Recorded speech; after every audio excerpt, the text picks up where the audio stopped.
Hello students, welcome back to my channel Sparkland. இந்த வீடியோவில் நம்ம யூனிட் 1ல் இருக்கிற மெஷ் அனாலிசிஸ்னால் என்னன்னு பார்க்கலாம். மெஷ் அனாலிசிஸ்க்கு இன்னொரு நேம் வந்து லூப் கரண்ட் மெத்தட். இந்த டெக்னிக்கை யூஸ் பண்ணி நம்ம ஒரு எலக்ட்ரிக் சர்க்யூட்டில் ஒவ்வொரு லூப்லேயும் இருக்கிற கரண்ட்டை ஃபைண்ட் பண்ணுறதுக்கான டெக்னிக் தான் மெஷ் அனாலிசிஸ் டெக்னிக். இங்கே லூப்புக்கு இன்னொரு நேம் வந்து மெஷ். இது வந்து நம்ம கிர்ச்சாஃப்ஸ் வோல்டேஜ்லாம் அப்ளை பண்ணி ஒவ்வொரு மெஷ்லேயும் இருக்கிற கரண்ட்டை நம்ம கண்டுபிடிப்போம். இப்போ மெஷ்னா என்ன, அதை எப்படி கிர்ச்சாஃப்ஸ் வோல்டேஜில் அப்ளை பண்ணி நம்ம ஒவ்வொரு மெஷ்லேயும் இருக்கிற கரண்ட்டை கண்டுபிடிக்க போகிறோன்னு ஒரு யூனிவர்சிட்டி ப்ராப்ளமை சால்வ் பண்ணிக்கிட்டே நம்ம அதை பார்க்கலாம். இதில் பாருங்கள், இது நவம்பர் டிசம்பர் 2023 கேட்டிருந்த ஒரு university problem. Calculate the loop currents I1 and I2 for the circuit shown in below figure using mesh analysis. இதுதான் அவங்க கொடுத்திருந்த சர்க்யூட். இது வந்து ஒரு 9 மார்க் கொஷினில் அவங்க கேட்டிருந்தாங்க. பாருங்கள், இதில் மெஷ் கூட அவங்க மார்க் பண்ணிட்டாங்க. இதில் எது மெஷ்னா, ஒரு சர்க்யூட்டில் ஒரு கம்ப்ளீட் சர்க்யூட்டில் இந்த ஒரு பாக்ஸ் மட்டும் எடுத்துக்கிட்டோன்னா இது வந்து ஒரு லூப், ஒரு மெஷ். அப்புறம் இந்த பாக்ஸ் வந்து ஒரு லூப். இது மாதிரி நீங்கள் ஈஸியாக ஃபைண்ட் பண்ணலாம். ஒரு கம்ப்ளீட் ஒரு பாக்ஸ் வந்து ஒரு மெஷ், இன்னொரு கம்ப்ளீட் ஒரு பாக்ஸ் வந்து இன்னொரு மெஷ். இந்த மாதிரி உங்களுக்கு இன்னும் 2-3 மெஷர்ஸ் இருந்தால் கூட அதை நீங்கள் மார்க் பண்ணிக்கலாம். இங்கே உங்களுக்கு கொஷின்லேயே வந்து I1 அண்ட் I2 மென்ஷன் பண்ணி கொடுத்துட்டாங்க. சப்போஸ் கரண்ட் ஃப்ளோ, இப்போ கரண்ட் தான் நம்ம மெஷ் என்னன்னு கண்டுபிடிச்சிட்டு அந்த மெஷ்ஷில் ஃப்ளோ ஆகிற கரண்ட்டோட வேல்யூ கண்டுபிடிக்கிறதுக்கு தான் இந்த டெக்னிக் இல்லையா.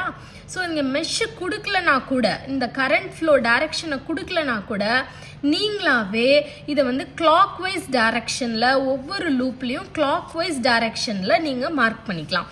மார்க் பண்ணிவிட்டு நீங்களே வந்து I1, I2, I3ன்னு எத்தனை மெஷ் இருக்கோ அதுக்கு ஏற்ற மாதிரி நீங்கள் வந்து கரண்ட்டோட நம்பரை நீங்கள் இன்க்ரீஸ் பண்ணிவிட்டு போய்க்கலாம். இங்கே நம்மளுக்கு 2 மெஷ் தான் இருக்குது. ஸோ I1 அண்ட் I2 அதுவும் அவங்களே மென்ஷன் பண்ணி கொஷின்லேயே கேட்டிருந்தாங்க. இப்போ இந்த I1 அண்ட் I2வில் என்ன கரண்ட்டோட வேல்யூ என்ன போயிட்டு இருந்தது அப்படிங்கிறத நம்மளை ஃபைண்ட் பண்ண சொல்லியிருக்காங்க யூஸிங் மெஷ் அனாலிசிஸ் டெக்னிக். அதை நம்ம எதை பேஸ் பண்ணி கண்டுபிடிக்க போகிறோம், கிர்ச்சாஃப்ஸ் வோல்டேஜில் அப்ளை பண்ணி கண்டுபிடிச்சலாம்.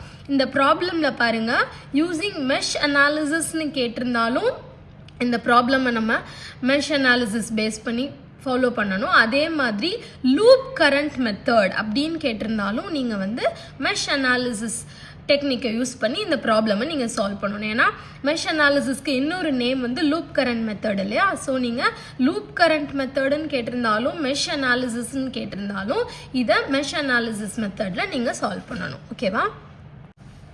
இப்போது எத்தனை பாக்ஸ் இருக்கோ அதெல்லாமே மெஷ்ஷுன்னு நீங்கள் மார்க் பண்ணியிருக்கீங்க இல்லையா. இப்போ இங்கே 2 பாக்ஸ் தான் இருக்குது. அதனால நம்ம 2 மெஷ் 1 மெஷ் 2 இருக்குதுன்னு நம்ம கண்டுபிடிச்சிட்டோம்.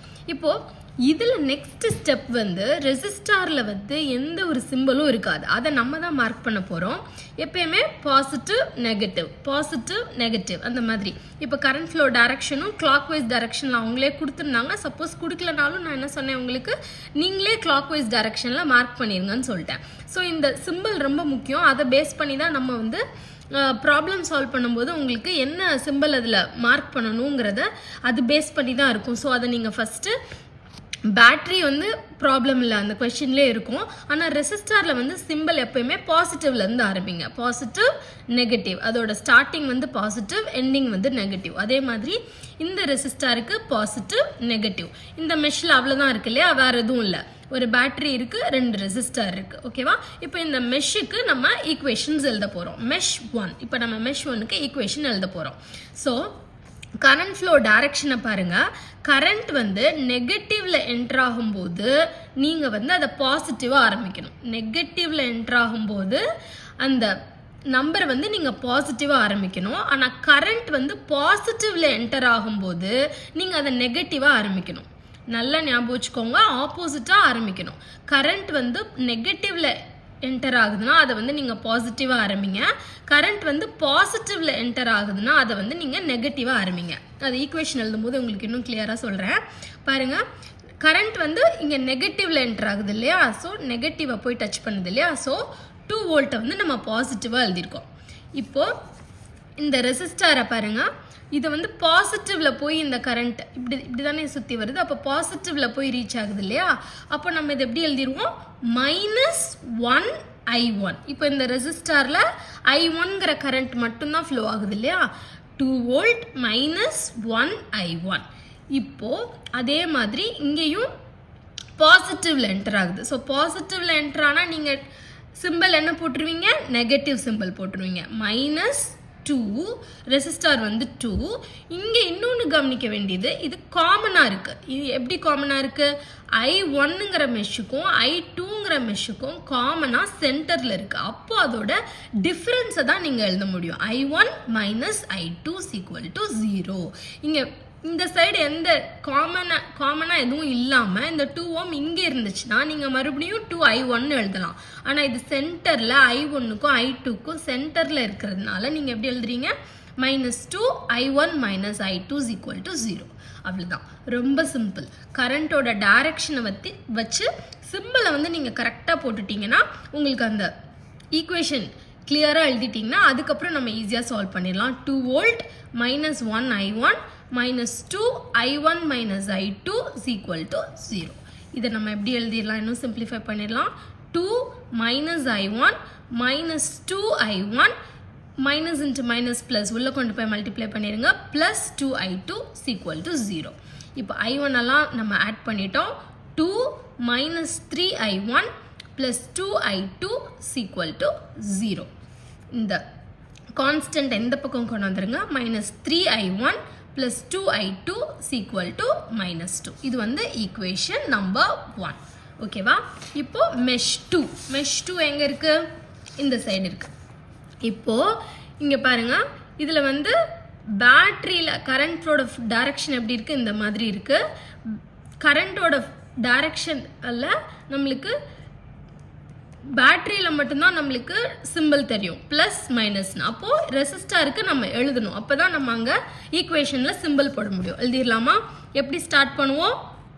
ப்ளஸ் மைனஸ், இங்கேயும் ப்ளஸ் மைனஸ். ஓகேவா? இங்கே போட்டோம்ல அதே மாதிரி தான். கரண்ட் ஃப்ளோ டைரக்ஷனை வச்சு ப்ளஸ் மைனஸ்ன்னு போட்டோம் இல்லையா? அதே மாதிரி தான் இங்கேயும் ப்ளஸ் மைனஸ். பேட்டரியில் ஆல்ரெடி உங்களுக்கு சிம்பிள் உங்களுக்கு தெரியும். இப்போ மெஷ் 2க்கு நம்ம ஈக்குவேஷன் எழுதிடலாமா? ஸோ நம்மளுக்கு தெரியும் கரண்ட் வந்து பாசிட்டிவ்ல என்டர் ஆகுதுன்னா அதை நெகட்டிவாக எழுதணும், நெகட்டிவ்ல என்டர் ஆகுதுன்னா அதை நம்ம பாசிட்டிவாக எழுதணும், ஆப்போசிட்டாக எழுதணும்னு நம்மளுக்கு தெரியும். அதனால இங்கே பாருங்கள், 10 வோல்ட்டில் கரண்ட்டோட டைரக்ஷன் எப்படி என்டர் ஆகும்? பாசிட்டிவ்ல என்டர் ஆகும். இப்படி சுற்றி வரும்போது பாசிட்டிவ்ல தான் கரண்ட் வந்து என்டர் ஆகும். ஸோ வந்து அது வந்து -10 வோல்ட். அதுக்கப்புறம் என்ன பேட்டரி? இந்த ரெசிஸ்டார் எழுதுகிறோம். இந்த பேட்டரி எழுதிட்டோம். இப்போ ரெசிஸ்டார் எழுதுகிறோம். பாருங்கள், பாசிட்டிவ்ல என்டர் ஆகப்போ -2 இந்த மெஷ்ஷுக்கு எழுதுகிறோம். அதனால I2 - I1. இந்த மெஷ் 1க்கு எழுதும் போது எப்படி எழுதியிருந்தோம்? -2I1 - I2ன்னு எழுதியிருந்தோம். இந்த மெஷ்ஷுக்கு எழுதும் போது I2 - I1. இன்னொரு ரெசிஸ்டார் என்ன இருக்குது?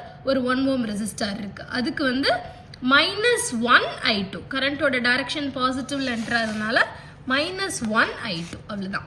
ஈக்குவேஷன் ஃபஸ்ட்டு ஈக்குவேஷன் எழுதும்போது மட்டும் கேர்ஃபுல்லாக சிம்பிள் எல்லாம் எப்படி அப்படின்னு ஞாபகம் வச்சு எழுதிருங்க. அதுக்கப்புறம் உங்களுக்கு சிம்பிளிஃபிகேஷன் ஈஸியாக இருக்கும். -10 -2I2 உள்ளே கொண்டு போய் மல்டிப்ளை பண்ணிடுங்க. +2I1 -I2 = 0. -10 I2 எல்லாம் ஆட் பண்ணிடலாம். -3I2 +2I1 = 0.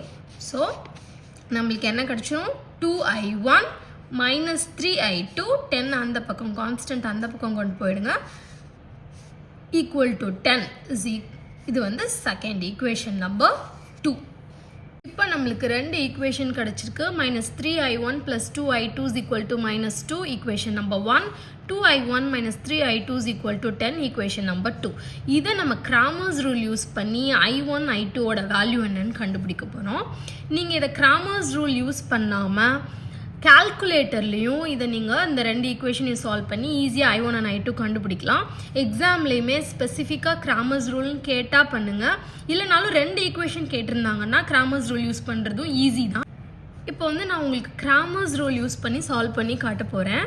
இப்போ நீங்கள் இதை ஒரு மேட்ரிக்ஸ் ஃபார்மேட்டில் எழுதிருங்க.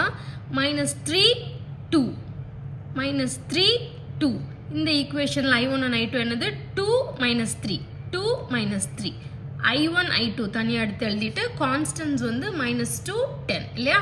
இப்போ அந்த ஈக்குவேஷனை நம்ம எப்படி எழுதியிருக்கோம்? -3 I1 + 2 I2 = -2. அதே மாதிரி 2 I1 - 3 I2 = 10. இதைத்தான் நம்ம மேட்ரிக்ஸ் ஃபார்மேட்டில் எழுதியிருக்கோம். பாருங்கள், ஒரு ஈக்குவேஷனில் இருக்கிற I1 I2 அதை வந்து ஒரு மேட்ரிக்ஸ், I1 and I2 ஒரு மேட்ரிக்ஸ் = கான்ஸ்டன்ட் ஒரு மேட்ரிக்ஸ். இப்போ இதுலேருந்து டெல் கண்டுபிடிக்கணும். ஃபஸ்ட்டு டெல் கண்டுபிடிக்கிறதுக்கு மெயின் மேட்ரிக்ஸில் இருக்கிற -3 2 2 -3 இதை மட்டும் எடுத்துக்கிறோம். இதை வந்து கிராஸ் மல்டிப்ளிகேஷன் பண்ண போகிறோம். சிம்பிள்ஸை கேர்ஃபுல்லாக நோட் பண்ணி இங்கே -3 இங்கே -3 கிராஸ் மல்டிப்ளை பண்ணும்போது -3 × -3 கிராஸ் மல்டிப்ளை பண்ணும்போது +9 ஆகிடும். -2 × 2 4 9 - 4 டெல்லோட வேல்யூ என்ன கிடைச்சது? 5. அதே மாதிரி del 1 எடுத்து கண்டுபிடிக்கணும். del 1 கண்டுபிடிக்கிறதுக்கு ஃபர்ஸ்ட் ரோவில் இருக்கிற நம்பர்ஸை எதை வச்சு ரீப்ளேஸ் பண்ணணும்? கான்ஸ்டன்ஸை வச்சு ரீப்ளேஸ் பண்ணணும். del 1 கண்டுபிடிக்கிறதுக்கு ஃபர்ஸ்ட் ரோவில் இருக்கிறத கான்ஸ்டன்ட்டை வச்சு ரீப்ளேஸ் பண்ணால் -2 10 தான் நம்மளோட கான்ஸ்டன்ஸ் இல்லையா? -2 10 அந்த ரெண்டாவது ரோவை அப்படி எழுதிடணும் 2 -3. இப்போ அதே மாதிரி கிராஸ் மல்டிப்ளை பண்ணுங்கள். சிம்பிள்ஸை கேர்ஃபுல்லாக ஃபாலோ பண்ணி கொண்டு வாங்க. -2 × -3 -2 × -3 -10 × 2 -2 × -3 10 × -10 × 2 -2 × 3 என்ன வரும்? +6 வந்துடும். 10 × 2 வந்து -20 வந்துடும். அப்போ del 1ஓட வேல்யூ என்ன? -14.